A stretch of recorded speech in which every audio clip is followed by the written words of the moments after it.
What if I told you that the real reason that your kid explodes after school is because they actually trust you? Let's break down what is really happening in their brain. Hi, I'm Vivi. When the school year starts, so many parents are completely blindsided when their normally sweet, easygoing kid turns into an absolute screaming monster the second they buckle into their car seat or they walk through the front door. It is so easy to think that your child is suddenly being bratty or defiant. And of course, your first instinct might be to crack down with discipline. But if you look at it from a childcare perspective, your child system is just completely short-circuited. Let's talk about what their day actually looks like from the inside. So, to understand why your child is totally exploding the second they see you, you have to look at how much they're doing from the moment they walk into the classroom to the moment the final bell rings. All day long, your child is under massive pressure. They are holding back their impulses, they're sitting still at a desk, they're sharing toys, they're keeping their voices down, and they're listening to a non-stop stream of rules from their teachers. Doing all of that takes a huge amount of willpower from a small child. While they're matching all of these classroom rules, their bodies are running on pure survival energy just to stay alert and to fit in. They're basically just wearing a mask of good behavior all day long just to get through it. But look at what happens the exact second that they see a face at the school gate, or the moment their nanny buckles them into their car seat. Their brain gets a giant quiet signal that says, the show is over. You are completely safe now. And because your relationship is built on unconditional love, they know they do not have to perform for you. So in reality, that afternoon explosion isn't bad behavior. It's actually a backward compliment. It means they trust you enough to completely fall apart in front of you and show you their absolutely hardest moments. The biggest mistake we make in that exact turning point is to immediately fire a million questions at them. We say things like, how was your day? Did you eat your lunch? Were you a good listener today? And to us, this feels like love. But to a kid whose mental battery is completely dead, those questions feels like a surprise pop quiz when they're already exhausted. Your voice just feels like another heavy demand. And that extra pressure is what triggers that instant breakdown. So let's fix this by setting up a step-by-step routine, starting the very second your child walks out that school door. Phase 1 is all about quietness and fixing their blood sugar. When you greet your child, give them 0 verbal commands. Next, before the car keys even turn the ignition, you have to fix their blood sugar.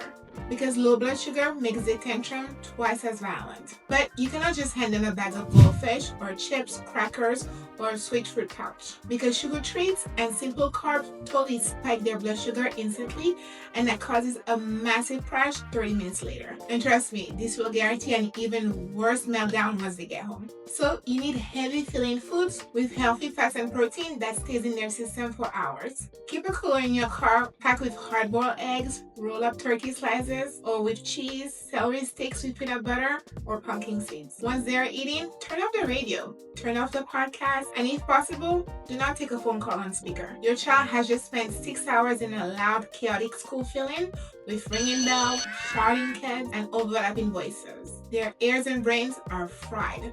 They need absolutely golden silence during their drive home so that their system can wind down. Phase 2 begins the moment you walk through the front door of your home. When a child is crashing from a school day, their body is physically holding down a ton of pent-up stress energy. You have to let their body get it out physically. In child development, we use a concept called heavy work. It just means active movement that puts gentle pressure on their muscle and joints, which instantly signals their brain to calm down. Before you ask them to sit down for dinner, build in 10 to 15 minutes of physical grounding. If you have a high energy kid who bounces off the wall when they're stressed, they need physical resilience. Have them do a bear crawl or animal walk down the hallway, or give them a flight of stairs to climb while carrying a slightly heavy backpack. You can even make it a game where they have to push a laundry basket full of heavy books across a living room carpet. If you have a child who shuts down, gets clingy, or cries, they need cozy, deep pressure calming. Put them straight into a warm bath, give them a giant block of Play-Doh to stop and squeeze at the counter, or wrap them up tightly in a heavy blanket on the couch like a human burrito. This physical movement resets their baseline and clears their stress far better than any timeout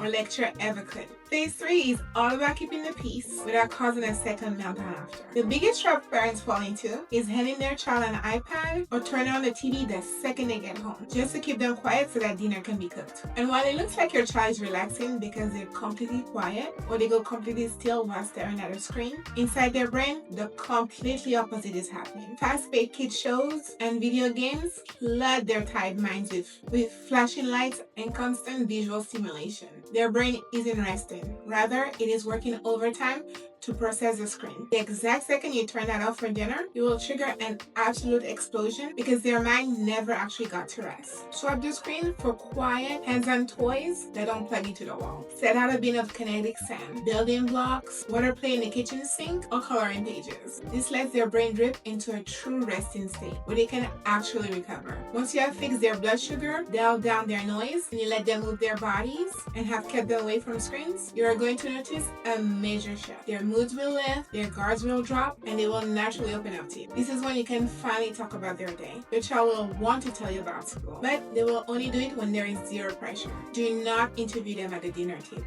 Instead, wait for a quiet, cozy moment when you are already connected, like during their bedtime routine or while sitting together on their bedroom floor. And instead of asking big, overwhelming questions, like, how is school? Use fun, low-stress questions that target specific moments. Ask things like, what made you laugh the hardest today? Or did anything happen today that you felt was unfair? Or what was the most boringest thing that your teacher said today?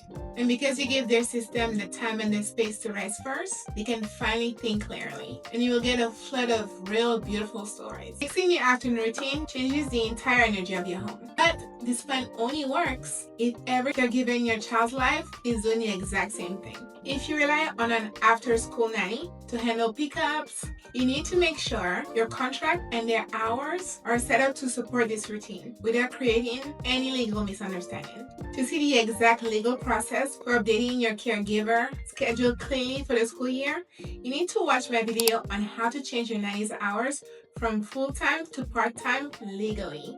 It will be right here, and I'll see you over there. Thanks for watching, guys. Bye, guys.